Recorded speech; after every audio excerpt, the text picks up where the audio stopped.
Bienvenue sur Kivu Connect Info.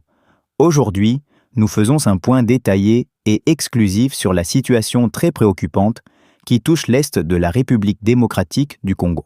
Alors que les combats persistent et que la sécurité des civils est constamment menacée, une rencontre cruciale a eu lieu ce 18 mars 2026 à Goma entre Brine-le-Marquis et la direction du mouvement Alliance Congolais, AFC/M23. Le thème central de ces discussions concernait la situation humanitaire et la protection des populations vulnérables, notamment celles contraintes de fuir leur domicile ou de vivre dans des conditions extrêmement difficiles. Dans cette analyse approfondie, nous reviendrons sur l'ensemble des enjeux humanitaires, sécuritaires et sociaux qui affectent les habitants, tout en mettant en lumière les efforts et les limites des acteurs internationaux pour répondre à cette crise. La réunion de ce 18 mars 2026 à Goma a rassemblé les principaux acteurs humanitaires et représentants du AFC/M23 afin de discuter des mesures concrètes à prendre pour améliorer la vie des populations civiles. L'accent a été mis sur les besoins immédiats tels que l'accès à l'eau potable, aux soins médicaux, à l'alimentation et à l'abri. Les participants ont également abordé les difficultés rencontrées par les organisations humanitaires pour opérer en toute sécurité dans une zone où les combats et les tensions sont constants. Les civils de Goma et des zones environnantes vivent dans un climat de peur permanente. Les attaques récentes, notamment le bombardement par drone, ayant coûté la vie à une humanitaire française, illustrent la gravité de la situation et la sophistication croissante des conflits dans la région. Cette escalation technologique accentue la vulnérabilité des habitants et complique la coordination des secours. Des millions de personnes ont été déplacées ou contraintes de retourner dans leur zone d'origine dans des conditions précaires. Ces déplacements forcés ont provoqué une augmentation dramatique des besoins en services de base.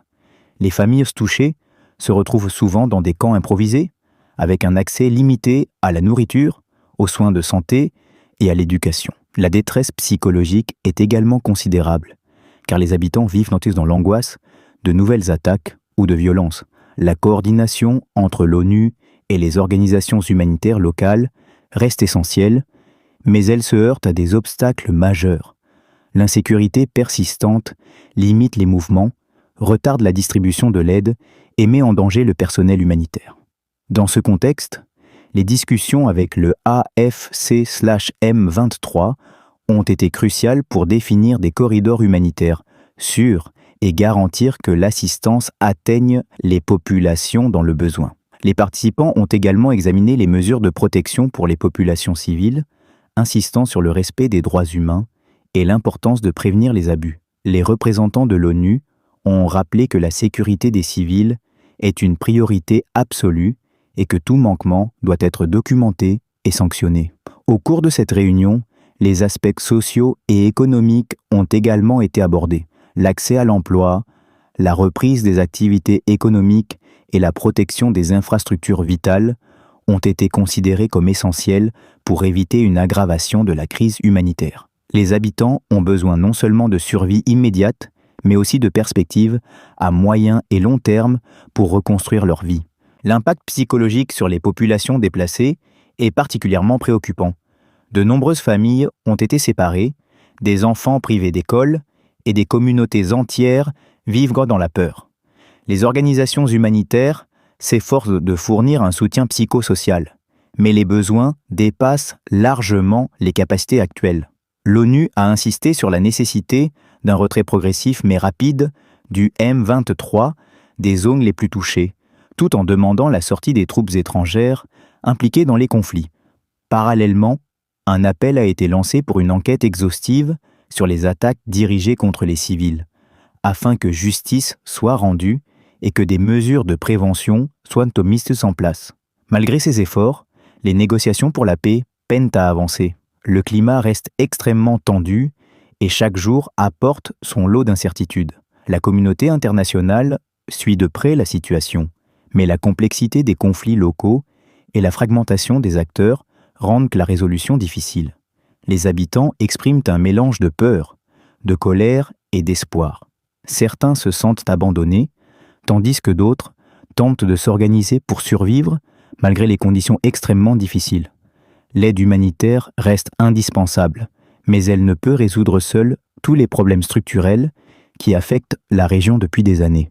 Les discussions à Goma ont aussi mis en évidence l'importance de la transparence et de la coordination entre toutes les parties prenantes, y compris les autorités locales, les organisations internationales et les représentants du M23.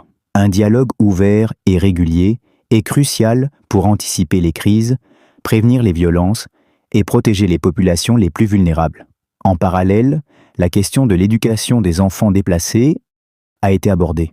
Les écoles ont souvent été fermées ou détruites, et des milliers d'enfants risquent de perdre plusieurs années d'instruction si la situation ne s'améliore pas rapidement. Les acteurs humanitaires cherchent des solutions temporaires pour garantir un minimum d'éducation et de sécurité pour les jeunes générations. Le secteur de la santé est lui aussi extrêmement fragilisé. Les hôpitaux et centres de santé manquent beaucoup de personnel, de médicaments et de matériel médical. Les maladies infectieuses se propagent plus facilement dans les camps de déplacés, aggravant la crise sanitaire déjà présente dans la région. L'approvisionnement en nourriture reste critique. Les familles déplacées dépendent de l'aide alimentaire, mais les difficultés logistiques et les conflits sur le terrain ralentissent la distribution. La malnutrition, en particulier chez les enfants, représente un danger imminent. La réunion de ce 18 mars a également permis de rappeler l'importance de protéger les infrastructures vitales, y compris l'eau, l'électricité et les routes, qui sont souvent endommagées ou utilisées comme zones de conflit. La reprise des activités économiques locales dépend de la sécurité et de la stabilité dans la région. Enfin, le dialogue entre l'ONU et le M23 vise à établir des mécanismes durables pour garantir l'accès humanitaire et la protection des civils. L'objectif est de créer un cadre sécurisé permettant aux organisations humanitaires d'opérer efficacement, tout en réduisant les risques pour la population et le personnel humanitaire. La situation à Goma et dans l'est de la RDC reste critique, mais cette réunion montre qu'il existe une volonté de dialogue et d'action concrète pour répondre aux besoins urgents des populations et poser les bases d'une reconstruction à long terme.